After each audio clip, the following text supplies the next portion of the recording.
দেখতে যেন এক জীবন্ত দৈত্য। বিশাল দেহ, সুঠাম গঠন আর রাজকীয় হাঁটাচলায় ইতোমধ্যে সবার নজর কেড়েছে সম্রাট। কোরবানির ঈদকে সামনে রেখে এই বিশাল ষাঁড় এখন এলাকা জুড়ে আলোচনার কেন্দ্রবিন্দু।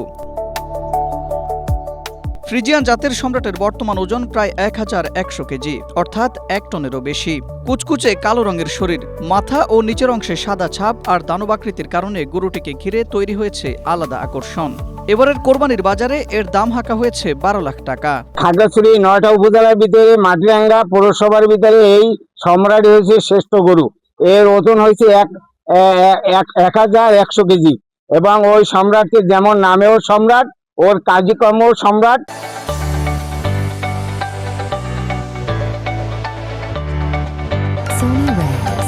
প্রাকৃতিক উপায়ে একটা গরুকে তুলতে ভাই স্বাভাবিকভাবে যেরকম গরুকে খাদ্য দিচ্ছে ঠিক তদ্রূপ ভাবে আমরা দানাদার পাশাপাশি খের, খুল্লি, ভুসি, রাব এবং ঘাস এটার মাধ্যমে আমরা দিয়ে এখানে স্বাভাবিকভাবে গড়ে তুলছি। খাগড়াছড়ি জেলার মাটিরাঙ্গা উপজেলায় শেঠ এগ্রো ফার্মস লিমিটেডে বিশেষ যত্নে লালন পালন করা হচ্ছে আলোচিত এই ষাঁড় সম্রাটকে। Desk report, Asia post.